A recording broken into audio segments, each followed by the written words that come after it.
The Virginia Cavaliers shocked college football with 10 wins in 2025, but they lose Chandler Morris, Trell Harris, and several other key members.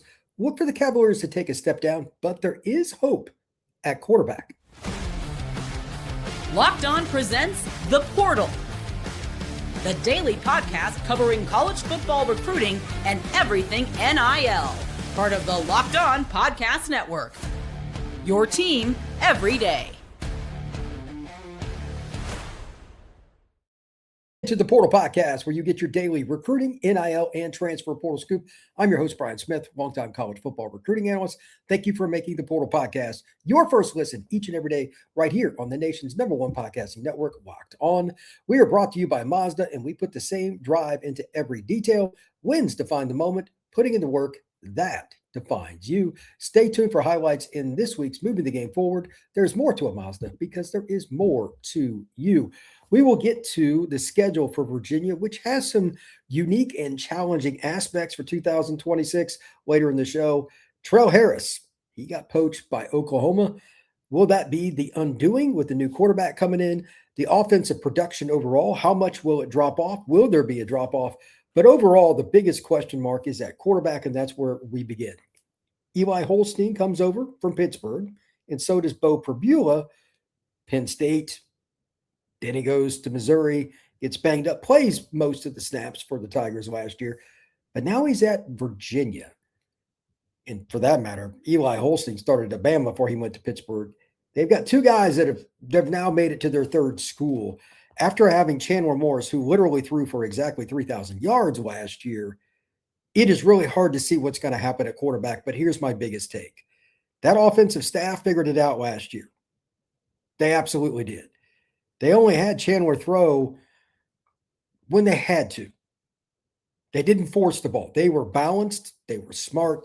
Their run game, Ji'Mari Taylor, by the way, the running back that turned pro, really good football player. But as I sit here and look at the stats, offensively last year, Chandler Morris helped them be 417.9 yards per game, 29th in the country.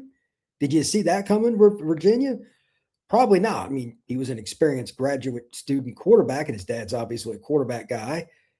But still, this is not something we really saw. So don't just discount Beau Pribula, or maybe it ends up being him and Eli Holstein. I don't know which it'll be.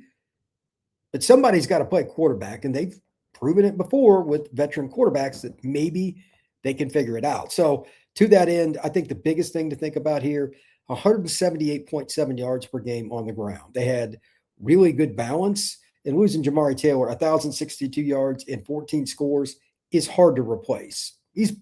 We knew he was an NFL player, but I just remember how well he ran through Florida State last year. I'm like, this guy is a little bit different. He's probably going to make it to Sundays. It might be a bigger deal that they lost Ji'Mari Taylor than they lost Chandler Morris if the quarterback production comes by way of Pribula again or Eli Holstein. The other thing with Pribula, and here are his stats overall, but remember this, he's a runner. He had a 434 yards, 5.9 yards per tote, and 6 touchdowns. I mean, Missouri's in the SEC, and Pribula still had some big numbers. He had a broken leg at the end of the year, but tried to come back. Tough kid. Is he going to be able to mentally, not just physically, but mentally take on the responsibility of running the football, designed runs, quarterback counter, draw, and of course the ad lib plays? If you're not mentally dialed into that, because football is brutal, he may take a step back as a runner. And just how athletic is he after the leg injury and a complete offseason to really get ready to play for the Cavs? I don't know. But that's going to impact him in his battle with Holstein. There's no guarantee either one of them is going to be great, but you need them to be healthy to truly compete. So that's something to think about. Here are Pribula's passing numbers: 182 of 271, 67.2%, but an extremely conservative offense. They just didn't throw the ball in the middle of the field at all. 67.2% is still good. 1,941 yards, 11 TDs, 9 picks. Maybe the pick number is why they were concerned, and he only had 8 big-time throws per Pro Football Focus. What is that? Usually a deeper throw, which they didn't throw many of, where you put it on a dot. You put it where it needed to be. They all but eliminated the middle of the field, just straight up. Now he goes to Virginia where they're a little more balanced, and they're going to ask him to do some more of those things. At least they did Chandler Morris. Or maybe Beau Pribula is not the quarterback for Virginia in 2026. Somebody's got to throw to the middle of the field better in that offense. They didn't do it at Missouri, but that probably isn't going to be the case at Virginia. Secondarily, Eli Holstein, more of a pocket guy. He can't run as much. That's one of the reasons I give Pribula the edge. Secondarily, looking at this battle here, offensive line's going to lose some guys. Again, they're losing Trell Harris. I'll talk about that in a second. But they're also losing the advantage of being the hunter instead of the hunted. This is something that I talk about on many different shows, whether it's mine or I go on to another show, a radio spot, whatever it is. There's an advantage to going on the road in the opponent and their fans. It's like, oh, it's Virginia. And they're not psyched for it. You won 10 games last year. And I know that Chandler Morris is gone. Again, 3,000 passing yards. That's impressive. Ji'Mari Taylor, over 1,000 yards, 14 TDs.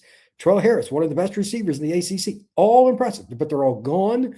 But now you have that stigma, hey, this program's on the rise because you won double-digit games. That's impressive. That also means other teams are going to be up for you. Well, not just the quarterback position, but all the other spots, receiver, tight end, O-line, etc., be able to carry that weight like they did last year. And will the defense do more? They weren't great. They were okay. But if they can't, that's probably going to be an issue. When we come back, we're going to discuss losing Trell Harris and some of that playmaking ability. How much more is there going to be on the Virginia staff to figure it out? I mean, they took a ton of transfer portal guys, so they're trying to sort through this. But if they can't find playmakers, it's probably not going to be near as good a team. That is next here on the Portal Podcast. Today's show is brought to you by our friends over at Indeed. This is a great opportunity because hiring isn't just about finding someone willing to take the job.